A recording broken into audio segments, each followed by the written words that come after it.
Quand quelque chose est enseveli, c'est caché. C'est hors de vue et enseveli. Il a emporté mes péchés au loin. Dieu ne peut plus jamais voir nos péchés. Quand vous vous êtes repenti sincèrement, vous avez pris une décision sûre, Dieu ne peut plus jamais voir encore vos péchés. Parce qu'ils sont ensevelis. Ils sont ensevelis où? Dans la mer de l'oubli. Ce n'est même pas dans la terre.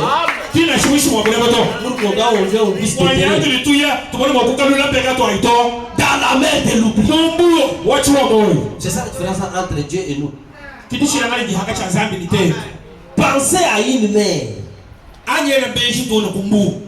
Mer de l'oubli. Dieu ne peut plus s'en souvenir. Parce qu'ils sont à la fois morts et ensevelis. Il n'est même plus possible de se les rappeler. Ils sont sortis de la mémoire de Dieu.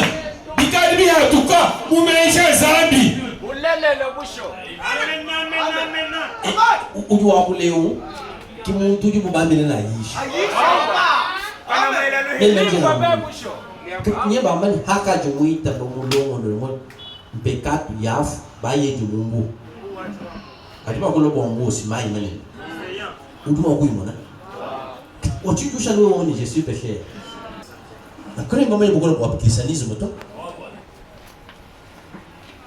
Faut que l'on continue. Je voudrais que vous partiez avec ça.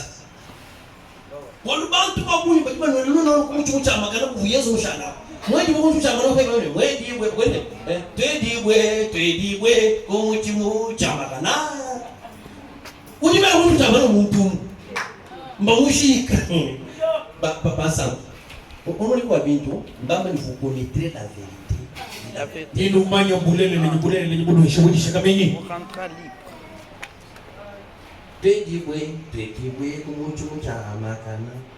Combien de gros il y en aura? Fabalam dit au paragraphe 40. 38 ans. Il est dans cet ensevelissement.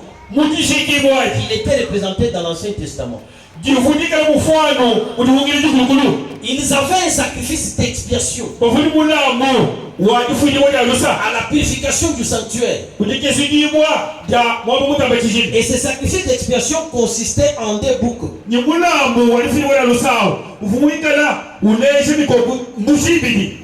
Comprenez? Un bouc était tué.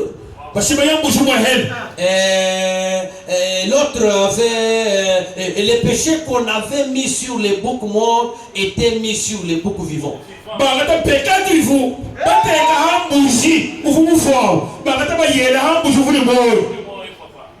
Rappelez-vous que Jésus était une brebis. Il était un agneau. Mais dans ce cas-ci, il devint un bouc. Il était justice pour qu'il était parce qu'il était Dieu. La brebis. Mais il devint un bouc. Il devint péché afin qu'il puisse être le sacrifice d'expiation pour moi et pour vous. Une brebis a un bouc. Et Jésus était représenté dans ces deux animaux. Dans ces deux boucs. Le premier mourait. Il mourait pour servir d'expiation. Et les péchés provenant de l'expiation étaient mis sur les seconds. Sur les boucs émissaires. Les boucs émissaires prenaient du peuple. Et ça n'allait loin dans le désert. Portant les péchés du peuple. Qu'était-ce? C'était la mort. Et l'ensevelissement de notre Seigneur Jésus. En mourant, en vivant, il m'a aimé. En mourant, il m'a sauvé. Enseveli, il a porté mes péchés au loin. Il a pris sur lui-même les péchés des gens. Et les a emportés jusqu'au fin fond du Hadès. Il était le sacrifice d'expiation. Il avait sur lui les péchés des gens. Il est mort pour eux.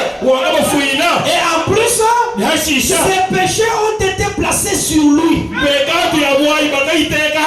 Et il a emporté nos péchés au loin. Si lui que Dieu ne peut plus jamais le voir. Pensez-y. Oh, l'église a de quoi crier. Pour un tel sauveur. Nos péchés sont non seulement, écoutez, sont non seulement pardonnés, mais aussi ensevelis dans la mer de l'oubli, pour ne plus jamais revenir à la mémoire de Dieu. Ensevelis. Il a emporté nos péchés au loin. Les péchés ne pourront plus jamais remonter à la mémoire. Parce qu'ils sont partis. Ils sont hors de portée du regard de Dieu. Ils sont paralysés, les péchés. Ils sont divorcés. Ils sont répudiés. Dieu ne s'en souvient plus. Combien l'église devrait se réjouir ce matin de savoir que Dieu ne se souviendra plus jamais de nos péchés. Nos péchés sont mis dans la mer de l'oubli. À la tombe. Au-delà de toute résurrection. Ils sont morts pour toujours. Et oubliés.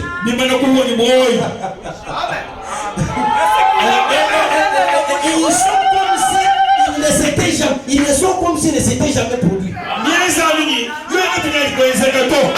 En mourant, il m'a sauvé. Mais, enseveli, il a emporté mes péchés au loin. Il les a emportés tellement loin que ces péchés sont allés dans la mer de l'oubli.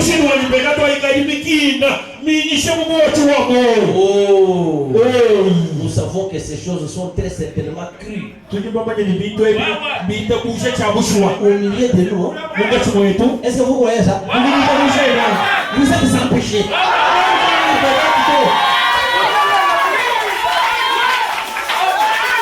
Si Dieu dit que vous êtes sans péché, qui dira que vous êtes sans péché?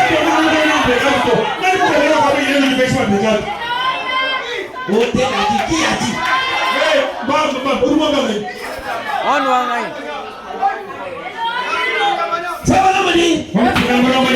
Ces choses-là sont criées généralement parmi nous. Et qu'elles sont très certainement la vérité. Ces choses sont la vérité de Dieu. Toutes ces grandes choses étaient au-delà de ce que peut exprimer l'être humain. Jamais nous ne saurons comment exprimer notre reconnaissance pour de tels jours. Quand Jésus est mort, que vous avez cru à cette œuvre-là, Fabalam dit, quand il mourut à la croix là, il a versé des sang sur son croyant. C'est ça l'expiation. Comme le bouc mâle, pour verser le sang sur le bouc femelle.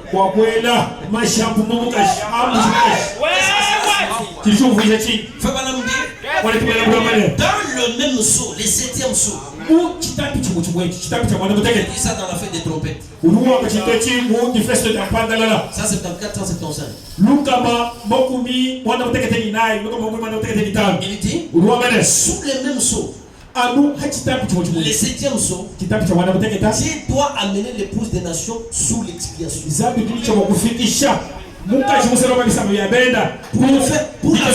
Pour la faire quitter des traditions pentecôtistes et croire Dieu personnifié devant elle. Le deuxième bouc, c'est le ministère prophétique. Alors lorsque vous croyez Jésus-Christ dans ce ministère, de tout votre cœur, vous êtes sans péché. Personne ne vous jugera parce que vous êtes en train d'être jugé. C'est pourquoi lorsqu'il sort, lorsqu'un frère, peu importe les conditions où il était, et quand il croit à ce message, sincèrement, s'il était une prostituée,